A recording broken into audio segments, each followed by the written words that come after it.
On l'entend la nuit près des rivières. Elle ne marche pas, elle glisse. Elle ne pleure pas, elle gémit. On l'appelle la Llorona, la femme qui pleure. Autrefois, elle avait un nom que plus personne ne prononce. On dit qu'elle était née à l'époque où les Espagnols avaient conquis le Mexique, qu'elle était une fille du peuple, belle comme la lune, près du lac de Texcoco. Elle vivait entre les temples en ruine et les églises en construction. Son regard perçait la nuit, sa voix faisait taire les chiens, et dans la ville, on murmurait que même les saints détournaient les yeux quand elle passait. Un jour, un noble espagnol croisa sa route. Il était riche, chrétien, haut placé. Il la courtisa, elle céda.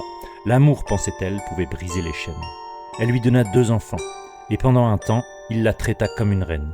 Mais dans l'ombre, il préparait son mariage avec une femme de son rang, une espagnole, pure, noble, acceptée. Et quand elle l'apprit, son cœur se brisa d'un coup. Mais la douleur chez elle ne coulait pas en larmes, elle brûlait. Et une nuit, près du fleuve, elle serra ses enfants contre elle. Et dans un cri de détresse, elle les plongea dans les eaux noires. Certains disent qu'il criait, d'autres qu'il dormait, mais tous s'accordent sur une chose. Le silence qui suivit fut plus terrible que le geste lui-même. Quand elle reprit conscience, les bras vides, les vêtements trempés, elle hurla. Un hurlement si long, si aigu que les chiens fuirent, que les cloches vibrèrent. On dit que les morts l'ont entendu.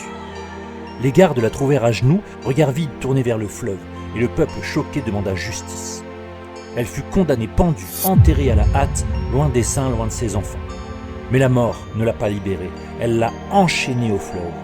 Depuis ce jour, elle erre vêtue de blanc, le visage noyé sous un voile de larmes.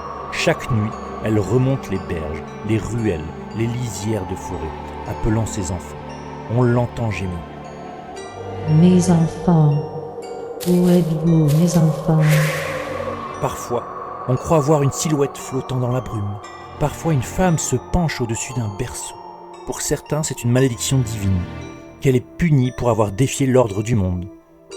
D'autres disent qu'elle est le fantôme de toutes les mères indigènes, trahies, oubliées, sacrifiées.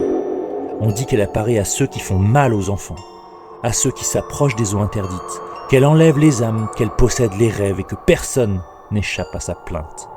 Alors, si tu entends pleurer dans la nuit, si tu vois une femme seule, en blanc, près de l'eau, ne t'approche pas, ne parle pas, car si tu réponds à son appel, elle t'emportera.